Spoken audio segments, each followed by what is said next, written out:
오늘은 창세기 12장 1절에서부터 3절까지의 말씀을 가지고 근시안적 신앙이라는 제목으로 하나님 말씀을 증거하겠습니다. 남자들 사이에서 절대로 타지 말아야 할 테크트리가 하나 있습니다. 그것은 바로 남중, 남고, 군대, 공대로 이어지는 악명 높은 테크트리입니다. 이 테크트리가 왜 악명이 높냐면요, 이 테크트리를 탔을 때에 모태솔로일 가능성이 지극히 높다라고 합니다. 어린 시절부터 이제 남자랑만 있다 보니까요, 이성을 만날 계기도 작고요, 또 막상 기회가 되어서 이제 이성을 만났음에도 불구하고 어떻게 대해야 하는지, 어떻게 표현해야 하는지를 잘 알지 못하기 때문이라고 해요. 물론 아닌 사람들도 있겠죠. 하지만 많은 사람들이 그렇다라고 합니다. 어제 유튜브에 심심해서 이제 여자친구 사귀는 법이라고 한번 쳐봤는데요, 깜짝 놀랐습니다. 맨 위에 있던 영상의 조회수가 무려 62만 뷰였습니다. 그 높은 조회수를 보고 들었던 생각이 뭐였냐면요, 야, 이걸 진짜 검색해서 보는 사람들도 있네 라는 생각도 들었고요, 또 다른 한편으로는 이성을 정말 만나고 싶은데 자신 환경과 처지가 그러지 못하니까 답답한 마음에 그것들을 한번 쳐보는 것은 아닐까 하는 생각도 들었습니다. 모든 것이 그렇겠지만 이성 교제도 환경이 중요하기 때문입니다. 그런데 문제는 지금 설교를 하고 있는 저도 가장 이성을 만나고 싶었던 시절에, 청소년 시절에 남중을 나왔다는 사실입니다. 그것도 정말 이성을 만날 수 없는 최악의 환경인 중학교였는데요, 저희 중학교가 이제 무조건 삭발만 하고 학교를 다녀야 하는 학교였고요, 교복도 그 이상한 하늘색 누더기 같은, 오늘 또 하늘색 많이 입고 오셨는데 이런 이쁜 하늘색이 아니었어요. 그냥 죄수복 같은 교복이었거든요. 그러니까 이제 삭발하고 이상한 교복을 입으니까 이제 이성을 만날 수가 없는 거죠. 학원을 가도 이제 그 옆에 학교는 두발이 자유였고 또 남녀 공학인 학교가 있었거든요. 걔네들끼리 이제 연애를 하지 저에게는 이제 눈길 한번 주지 않은 거예요. 근데 그렇게 저는 이제 울산에서 이제 고등학교까지 나왔는데요, 제가 중학교 다니던 당시에는 이제 그 당시에 연합고사라는 시험이 있었어요. 뭐였냐면요, 시험을 봐서 합격을 해야지만 인문계 고등학교를 갈 수 있었습니다. 그래서 그 시험 점수를 합격하면은 집 근처에 있는 이제 인문계 학교를 뺑뺑이를 돌리는 시스템이었는데요, 근데 문제는 이제 저희 집 근처에 고등학교가 딱 두 개가 있었는데 둘 다 남고였고요, 또 그 고등학교도 삭발을 해야 하는 고등학교였습니다. 진짜 가기 싫은데 어떻게 하겠어요. 근처에 있는 인문계 고등학교가 이 두 개밖에 없는데. 전설처럼 들려오던 남중 남고 테크를 나도 타는구나. 빡빡이로 3년을 살았는데 앞으로 더 3년을 빡빡 밀어야 한다는 생각에 절망하고 있던 그때에 처음 들어보는 학교에 배정을 받았습니다. 새로 생긴 학교였는데요, 저희 학교에서 딱 10명 정도만 배정을 받았어요. 조금 멀어도 어떻게 하겠습니까? 남녀공학이었는데요. 조금 외로워도 어떡하겠습니까? 남녀공학이었거든요. 조금 불편해도 어떡하겠습니까? 남녀공학이라는 이유만으로 모든 것이 괜찮았습니다. 그렇게 저는 꿈과 희망을 가진 채 그 여정을 기쁘게 시작했습니다. 그런데 오늘의 본문에서도 이것처럼 꿈과 희망을 가졌던 한 사람이 등장하는데요, 바로 아브라함이라는 사람입니다. 창세기 12장 1절에서부터 2절까지의 말씀입니다. 한번 띄워주시겠습니까? 1절입니다. 여호와께서 아브라함에게 이르시되 너는 너의 고향과 친척과 아버지의 집을 떠나 내가 내게 보여줄 땅으로 가라. 내가 너로 큰 민족을 이루고 내게 복을 주어 내 이름을 창대하게 하리니 너는 복이 될지라. 어느 날 잘 살고 있는 아브라함에게 갑자기 하나님께서 나타나셔서 뜬금없는 소리를 하기 시작하셨습니다. 너의 본토 친척 아비 집을 떠나서 내가 내게 보여줄 땅으로 가라. 그런데 거기서 끝나는 것이 아니라 더 나아가서 복을 준다라고 이야기하시는 거예요. 나에게 익숙한 장소, 나의 고향을 떠난다는 일은 쉬운 일이 아닙니다. 여기 계신 청년 여러분들께서도 이사를 해본 경험이 아마 있을 것입니다. 같은 지역 안에 안산에서 다른 집으로 이사하는 것만 해도 정말 불편한데요, 내가 아무것도 아는 것이 없고 아무것도 들은 것도 없는 장소로 간다라는 것은 엄청난 두려움을 가져왔을 것입니다. 그곳으로 떠나간다는 것은 상상 이상의 결단이 필요한 일이었습니다. 그곳에 과연 아는 지리가 있었을까요? 그곳에 과연 아는 사람들이 있었을까요? 그곳에서 어떤 일이 일어나는지 아무것도 알지 못한 채 갑자기 떠난다라는 사실이 아브라함에게는 정말 외롭고 힘든 일이었을 것입니다. 그럼에도 불구하고 아브라함의 마음속에는 작은 기대감이 있었을 것 같습니다. 다른 분도 아니고 하나님께서 나에게 복을 주신다는데 과연 내가 이 말씀을 들었을 때 나에게 어떤 복을 주실까 기대했을 것입니다. 큰 민족을 이룬다라고 하셨으니 아마 많은 자녀를 주는 것은 당연할 것이고, 그들과 함께 살기 위하여 많은 재물을 주실 것도 당연했습니다. 앞으로 이제 아브라함이 가는 곳곳마다 평탄하고 행복한 일들만 가득할 것이라는 희망과 꿈을 가진 채 하나님께서 보여주신 그 땅 가나안으로 나아갔을 것입니다. 이제 앞으로 펼쳐질 꿈 같은 세상만 기대했을 것입니다. 그런데 뒤이어 나타난 아브라함의 삶을 보면은 복이라는 단어와는 거리가 먼 인생을 살았던 것을 발견할 수 있습니다. 하나님의 명령으로 가나안으로 이주하고 얼마 되지 않아서 그 땅에는 기근이 들었습니다. 하나님의 말씀하여 순종하여 나아간 땅인데 흉년이 들었다는 것입니다. 아브라함과 그의 식구들은 먹을 것을 걱정하며 하루하루 굶주리며 살았다는 것입니다. 그것을 피하기 위하여 애굽이라는 땅으로 내려갔습니다. 그런데 그곳에서 아내에게 씻을 수 없는 상처를 주었습니다. 누이라고 거짓말했기 때문에 사랑하는 아내는 바로에게 끌려갔습니다. 이게 다 원인을 찾아보면 기근 때문인 것 같습니다. 하나님께서 가라고 말씀하셔서 나는 그 땅으로 나아갔는데 어떻게 그 땅이 기근이 발생할 수 있습니까?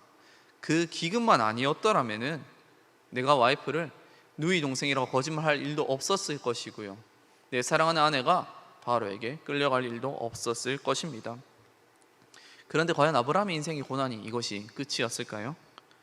이제 또 조금 살만하다 싶으니까 사랑하는 조카는 다른 왕들의 전쟁에 휘말려서 전쟁 포로가 되어서 이상한 곳으로 끌려갔습니다. 그 조카를 구하기 위하여 아브라함은 전쟁에도 참여했습니다. 그런데 그 모든 것보다 가장 큰 문제는 뭐였냐면요, 자식을 주지 않는다는 것이었습니다. 사랑하는 아내가 임신이 되지 않자 그는 절망했을 것이고 탄식했을 것이에요. 아니 주님, 나로 말미암아 큰 민족 이룬다 하셨지 않습니까? 그 말씀 잡고 정 안 되는 마음으로 여종에게 들어가서 아들을 낳았는데요, 그 사건으로 말미암아 여종과 아내는 싸우고 자식끼리는 갈등에 놓이게 됩니다. 그 사건으로 말미암아 가족들은 이별까지 하게 됩니다. 간략하게 이렇게 아브라함의 삶을 이야기했는데요, 정말 다이나믹하지 않습니까? 억지로 그렇게 만들려고 해도 이렇게 다이나믹하게 인생을 만들 수는 없을 것 같아요. 우리가 나중에 아브라함의 결론이 어떻게 되는지를 알고 있기 때문에, 성경을 통해서 다 들었기 때문에 그것들을 이해할 수 있지만, 과연 우리가 이 당시 아브라함의 입장이 된다라고 생각해 봤을 때 여러분들은 그렇게 순종할 수 있겠습니까? 그것들에 대해서 하나님, 내가 복받은 사람입니다 라고 이해할 수 있겠습니까? 아브라함의 인생을 깊게 들여다볼수록 복과는 거리가 먼 삶이라는 것을 우리는 발견할 수 있습니다. 저는 수학을 포기했던 수포자였는데요, 그럼에도 불구하고 제 머릿속에서 절대로 잊혀지지 않는 수학 공식이 하나 있습니다. 바로 A제곱 플러스 B제곱은 C제곱이다 라는 피타고라스의 정리입니다. 평생 잊혀지지가 않는 공식인데요, 그런데 교회에서도 이것처럼 잊혀지지가 않는 공식이 한 두 가지 있습니다. 한번 속으로 생각해 보시기 바라요. 예수 천국, 불신 지옥. 예수 믿으면 복 받는다. 정말 많이 듣습니다. 지하철에서도 정말 많이 듣고요, 거리에 나가도 정말 많이 듣습니다. 특히 전도할 때 정말 많이 들을 수 있습니다. 그리고 이 단어를 어릴 때부터 많이 들어서 그런지는 모르겠는데요, 우리도 어느 정도 이것들에 대해서 동의하고 있고 우리도 그냥 그렇구나 라고 인지하고 있는 것 같습니다. 그런데 신앙생활을 오래 하면 오래 할수록요, 어떤 의문이 생기냐면요, 진짜 예수 믿으면 복 받는 게 맞는 것인가? 라는 의문이 발생하기 시작합니다. 특히나 주변에서 교회를 정말 열심히 다니는 사람들을 보면은 더 의문이 들기 시작해요. 교회 정말 열심히 다니고요, 누가 봐도 예수 열심히 믿는데요, 큰 병에 걸리는 사람 많습니다. 매일매일 교회에 나와서 기도해요 무릎을 꿇으면서 이 병을 치유해달라고, 고쳐달라고. 그런데 그 병이 나아질 기미가 보이지 않습니다. 그 병을 치유할 수 없어서, 혹은 그 병을 치료할 돈이 없어서 매일 고통 속에서 신음하면서 살고 있는 사랑하는 주의 백성들 많습니다. 술, 담배 입에도 대지 않고 바른 생활 하는 사람들이 있습니다. 그러나 세상에서 흥청망청 사는 사람보다 건강 안 좋은 사람 많이 있습니다. 하루의 시작을 하나님께 드리려고 새벽 기도 나오는 도중에 음주운전을 한 교통자의 차에 치여서 이 세상을 떠난 사람들 많이 있습니다. 교회를 열심히 다녀도요, 사기당해서요 전 재산을 잃은 사람도 있고요, 사업이 망해서 내일 어떻게 해야지? 내일은 어디서 자야 할까? 내일은 무엇을 먹어야 할까? 하루 처지를 걱정하는 사람들도 많이 있습니다. 지금 함께 예배를 드리고 있는 안산제일의 청년들에게 물어보고 싶습니다. 여러분들은 교회 열심히 다녀서 예수 잘 믿어서 행복한 일들만 가득합니까? 예수님 열심히 믿으니까요 가정에 불화가 있었는데 가정이 회복되기 시작했어요. 예수 열심히 믿으니까요 내가 아픈 곳이 있었는데 아픈 곳이 낫기 시작했어요. 원래 내성적으로는 갈 수 없는 직장인데요, 예수 열심히 믿으니까 그 직장에 취업하게 되었습니다. 또한 내가 가는 곳곳마다 하나님께서 복을 준비해 놓으셔서요 인간관계에 대한 스트레스 한 번도 받아본 적이 없어서 나는 매일 감사하면서 살고 있습니다. 이런 청년들 혹시 있습니까? 어쩌면 우리도 벌써 의문을 가지고 있는지도 모릅니다. 교회 열심히 다니고 있는데, 신앙생활 열심히 하고 있는데 왜 내 모습은 이럴까? 왜 나가 살고 있는 현실은 이 모양 이 꼴일까? 거리에서 그렇게 많이 외쳤지 않습니까? 교회에서도 심심하면 이야기했지 않습니까? 예수 믿으면 복 받는다고. 그런데 왜 내 인생은 예수를 믿어도 안 좋은 일이 더 많은 것 같습니까? 아까 설교 처음에 말씀드렸던 것처럼 저는 꿈과 희망을 가지고 남녀공학 학교로 갔습니다. 빡빡이들만 가득하던 남중에 있었던 저에게 그곳은 하나님의 나라였습니다. 두 발도 자유였습니다. 체육복도 자유였습니다. 무엇보다도 가장 저를 설레게 했던 사실은 남녀 합반이라는 소식이었습니다. 그것들이 얼마나 재미있었는지 3년 동안 정말 열심히 놀았습니다. 하지만 얻는 게 있으면 잃는 것도 있다 했을까요? 제 성적은 곤두박질 치기 시작했습니다. 고등학교 1학년과 2학년 때까지는 인지하지 못했는데 막상 3학년이 되니까 대학을 걱정해야 할 처지가 되었습니다.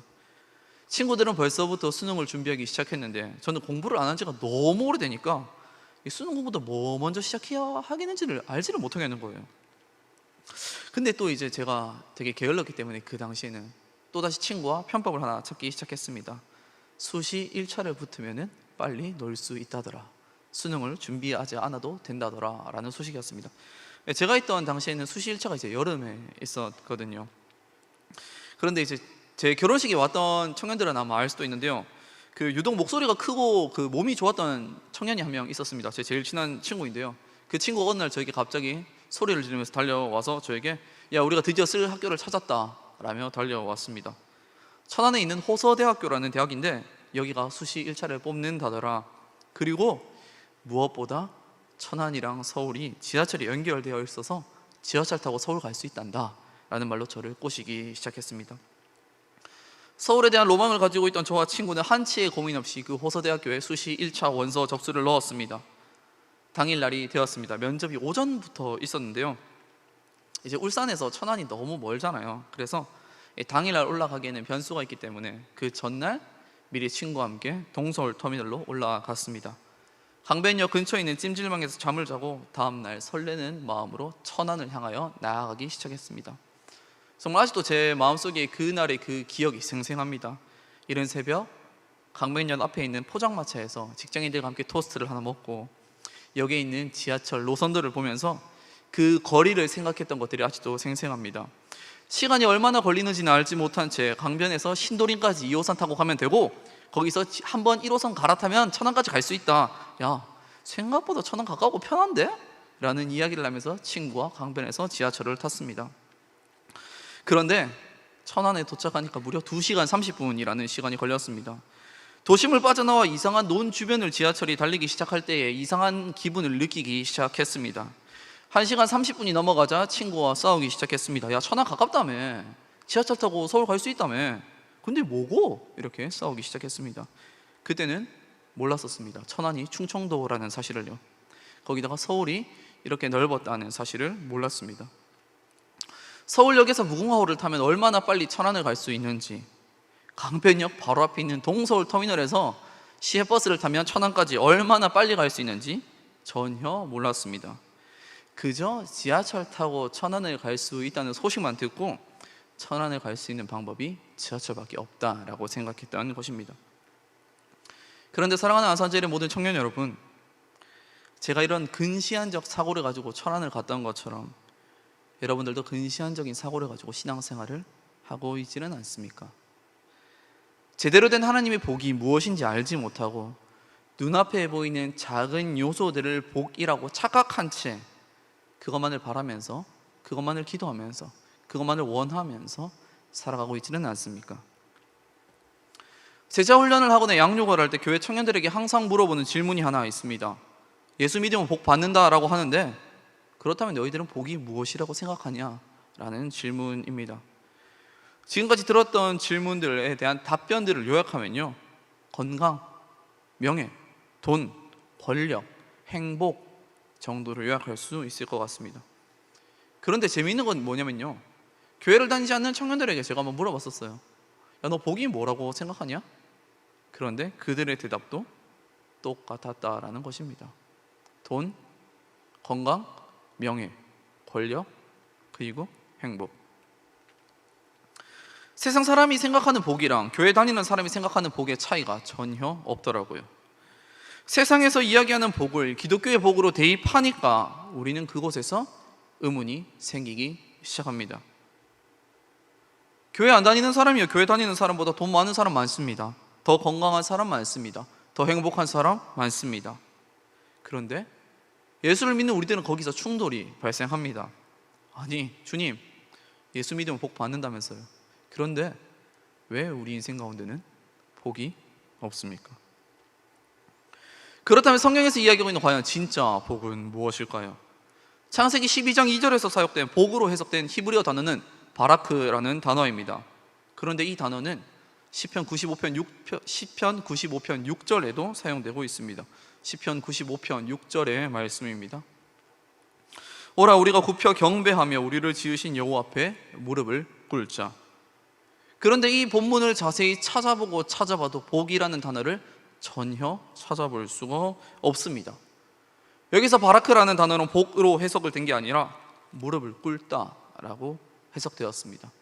즉, 무릎을 꿇는 그 행동이 복이라는 것입니다.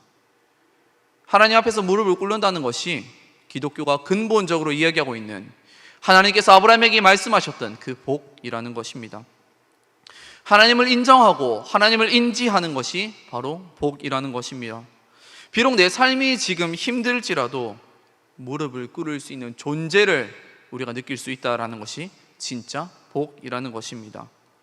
건강과 재물과 명예와 권력, 행복 등 여러 가지 요소들은 복이 될 수 있습니다.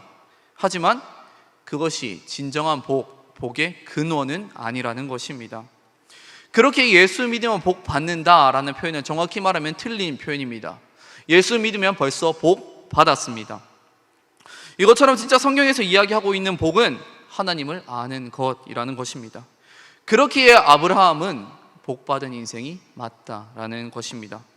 비록 그의 삶이 힘들었지만, 그의 삶 가운데 고난이 가득했지만, 그럼에도 불구하고 하나님을 볼 수 있다라는 것이, 하나님을 인지할 수 있다라는 것이, 그리고 무엇보다 하나님께서 아브라함에게 나타나셨다라는 그 사실이 바로 가장 큰 복이라는 것입니다. 하나님의 그 모습 자체가 아브라함에게 가장 큰 복이었다는 것입니다. 사랑하는 안산제일의 모든 청년 여러분, 여러분들은 혹시나 복을 무엇으로 생각하고 있었습니까? 혹시나 제가 아까 질문을 했을 때 대답했던 그 여러 사람들처럼 돈, 건강, 명예, 권력을 복 전체라고 생각하고 있지는 않았습니까? 혹은 그러한 여러 가지 요소를 얻기 위하여 그 목적을 가지고 교회 가운데 나와서 하나님을 예배하고 있지는 않았습니까?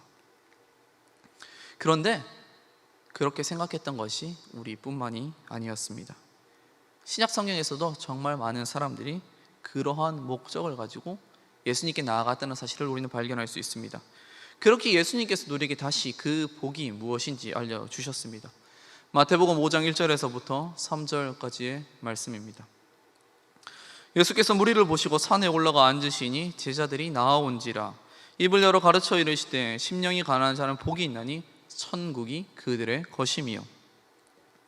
이 본문만 봤을 때는 아무런 문제가 없는 것 같습니다. 심령이 가난하면 복이 있다라는데 무엇이 문제일까? 무엇이 이상한가? 알지 못합니다. 하지만 이 설교를 듣고 있는 사람들이 어떤 사람이었는지를 안다면 이 본문은 조금 새롭게 해석될 수 있을 것 같습니다. 마태복음 4장 24절에서부터 25절까지의 말씀입니다. 그의 소문이 온 수리아에 퍼진지라 사람들이 모든 앓는 자, 곧 각종 병에 걸려서 고통당하는 자, 귀신 들린 자, 간질하는 자, 중풍병자들을 데려오니 그들을 고치시더라. 갈릴리와 데가볼리와 예루살렘과 유대와 요단강 건너편에서 수많은 무리가 따르니라. 많은 사람들이 각자의 목적을 가지고 예수님께 나아왔습니다. 특히나 병 고침을 목적으로 가장 많은 사람들이 나아왔습니다. 각종 병에 걸려서 고통당하는 사람, 귀신 들린 사람, 간질하는 사람, 중풍병자들이 인생을 역전하고자 하는 마음에 지푸라기를 잡는 심정으로 예수님께 나아왔습니다. 그런데 예수님께서 그들을 보고 뭐라고 하셨냐면요, 복이 있다라는 복의 선언이었습니다. 한국어 성경에서는 심령이 가난한 자는 복이 있나니 라고 이야기하고 있지만 실제로 예수님께서는 가장 먼저 복이 있다 라고 그들에게 강복을 선언하셨습니다. 그것을 듣는 사람들의 마음이 어땠을까요? 예수님 지금 장난치십니까? 내가 어떤 사람인지 주님 안 보입니까? 귀신 들렸고요, 중풍병자고요, 간질이고요, 손 하나 없고요, 다리 하나 없고 맹인입니다. 겨우 병고침 받으려고 여기 오면 치유받을 수 있을 것 같아가지고, 여기 오면 회복받을 수 있을 것 같아가지고 내가 목숨 걸고 손가락질 받으면서 나왔는데 고작 나에게 하는 소리가 복이 있다, 그딴 소리입니까? 그런 거 필요 없으니까 빨리 내 몸을 치유해 주십시오. 아마 이렇게 생각하지는 않았을까요? 너는 사지 멀쩡해서 절대로 내 마음을 이해하지 못한다고, 말 함부로 하지 뭐라고, 그렇게 생각하지는 않았을까요? 그런데 예수님께서는 그것에 굴하시지 않으시고 계속해서 그들에게 복이 있다라고 선언하고 있습니다. 그것에 담긴 예수님의 메시지는요, 너희들 눈앞에 지금 내가 있지 않냐? 너희들 나를 받지 않냐? 내가 너희들과 함께 하고 있지 않냐? 그렇게 너희들의 상태가 어떠하든지 그 모든 것들 변함없이 너희들은 복이 있다라는 것입니다.